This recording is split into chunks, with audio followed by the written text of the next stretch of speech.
Et si je vous disais qu'IKEA avait sauvé la Pologne? Salut les découvreurs et les découvreuses, ici on découvre de différentes manières, donc si jamais le concept te plaît, n'hésite pas à mettre un petit j'aime à la vidéo, à la partager pour me soutenir, c'est très important, et si jamais l'envie t'en prend, abonne-toi pour faire grandir la communauté. Nous sommes dans les années 60-70 en Pologne, et si vous avez suivi vos cours d'histoire, vous devez vous rappeler que la Pologne fait partie du bloc soviétique. Et le bloc soviétique, à cette époque-là, ça va pas forcément très bien économiquement parlant. Et la Pologne, disons qu'ils ont pas forcément les finances pour juste acheter un menu kebab, quoi. Par chance, à la même période, Ingvar, le créateur de Ikea, se rend compte qu'il y a un petit problème au niveau de la production et des coûts de ces meubles. C'est que la Suède est en train de devenir un pays fort économiquement parlant, et le salaire et la main-d'œuvre et les produits suédois commencent à coûter 2 fois plus cher que quand il a commencé il y a 50 ans. Donc, seule solution qui lui vient en tête, c'est de trouver un fournisseur moins cher. Tout naturellement, il va faire comme tout le monde aujourd'hui, il va se tourner vers la Chine.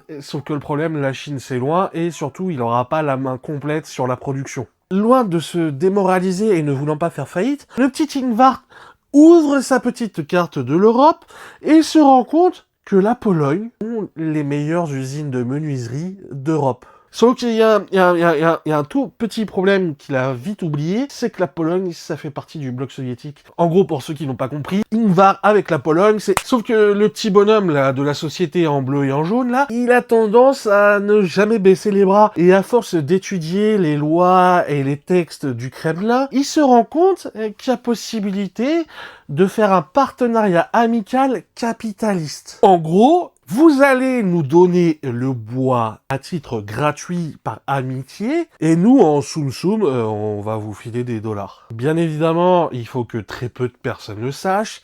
Les seules personnes au courant, on les allonge à coups de bakchich. La Pologne commence à se redresser économiquement parlant. Maintenant, ils peuvent s'acheter 2 menus kebab avec frites et boissons. Et du côté d'IKEA, selon certaines sources, c'est justement le partenariat avec la Pologne, le prix des matériaux faibles et la main-d'œuvre très peu chère, qui ont permis à la société d'Ingvar de devenir la société internationale numéro 1 de l'ameublement. Ouais, en gros, ce qui a permis à Ingvar de devenir riche, c'est délocaliser dans des pays pauvres. Voilà. Ce vertical est maintenant terminé. Si jamais il vous a plu, n'hésitez pas à mettre un petit j'aime à la vidéo, à la partager pour me soutenir, c'est très important pour moi. Abonnez-vous pour faire grandir la communauté.